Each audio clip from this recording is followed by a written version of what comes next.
And so the fact that problems don't go away and we have this human capacity to try to avoid problems, one of the things I learned from the text that we heard was the story of Solomon was he took the problem straight on.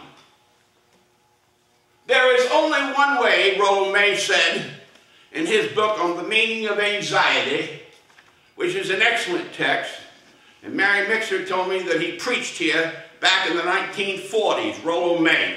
His book, The Meaning of Anxiety, there is only one way through anxiety, and that is to go through it. And we trust the teachings of Jesus when he says, I will never leave you nor forsake you. That going with us through the problem is not someone who's going to drop answers or money from heaven and give us what we need, but the divine inspiration and imagination begins to kick in once we begin to accept responsibility for what it is. The word to imagine means to be able to visualize a different scenario. That requires faith.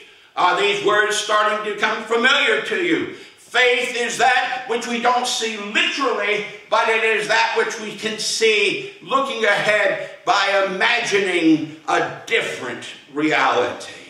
We are called to take steps of faith. We have choices. Like Israel, we can wander around not thinking we can do what we are called to do. And they wandered for 40 years until they were finally ready. Or we can take the decision and say that we will welcome the problems. We will face what it is. We will learn to tell the truth to ourselves and to those that we are dealing with so that we can get through the problems. The proverbial idea of sticking one's head down in the sand does not make the problems go away. The Kubler-Ross model, first there is shock. Secondly, there is denial.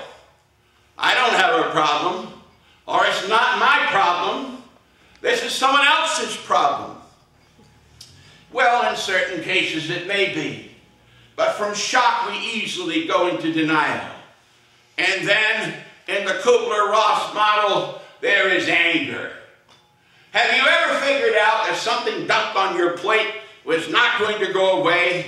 And even though you wished it away, and even though you wished that it had not happened to you, you finally woke up one morning and said, I guess this really is something I'm going to have to address.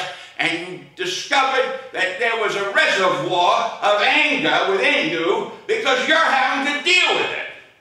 And it may not even be your mess per se, but somehow it has landed on your plate. Leadership calls us to lead people through problems even when they are not personally ours.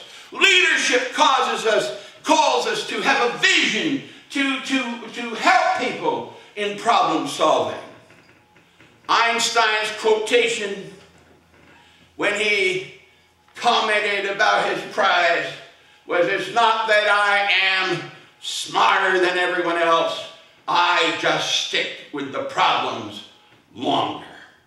Now I think we could do a whole analysis of Einstein and find many reasons why he was a great man. However, one thing is obvious, he stuck to it until the problem was solved.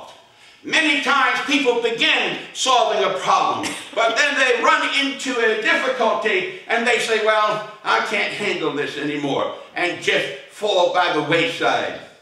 Our young people in this culture need adults who are willing to say, I'm going to have some stick-to-itiveness. I'm going to have some tenacity. I'm not going to give up until the job is done. I may be mad about it, but I'm moving into that fourth stage of Kubler-Ross. I'm going to accept responsibility for this, regardless of how upset I am, regardless of how angry I am, regardless I think that this is an injustice, that I even have to figure this out. I'm still going to take responsibility. And it takes praying, I think, the serenity prayer at times, to say, God, help me to know what I can change and what I can't change, and give me wisdom to know the difference. So this morning, imagination is necessary when we begin to embrace the responsibilities of problem solving. What do you imagine?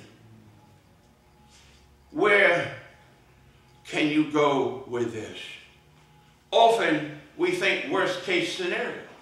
The worst is going to happen and it's going to be awful. But what about imagining a new beginning or a new scenario? What about imagining that something can be done? As much as I don't like the man in history, Henry Ford said, the man who said it can be done and the man who said it can't be done, both are right. St. Paul put it this way, I can do all things through Christ who strengthens me. Problems are not going to go away. Problems are going to be with us until the day we die. But it is what we do with the problem, in the accepting of problems, in the accepting that life is a series of solving problems.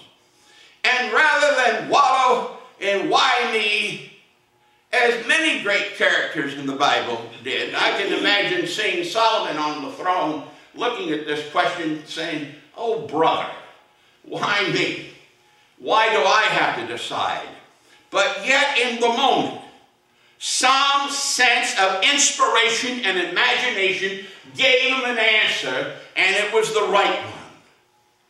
I'm asking you this morning to imagine whatever it is that you're struggling with, to think outside of the box and to say there can be a different ending to this scenario.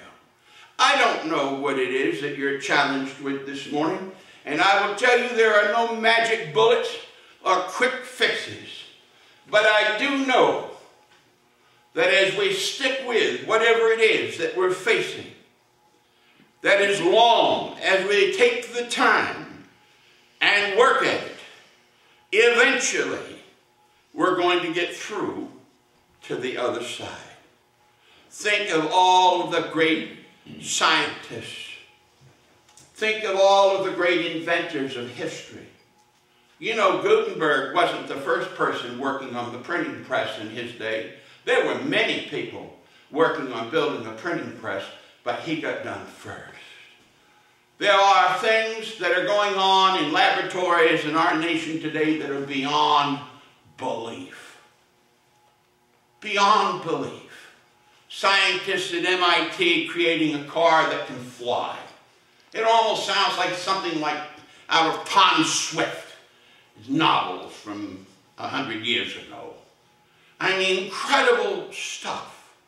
The cures for diseases that were routinely wiping out populations of the world.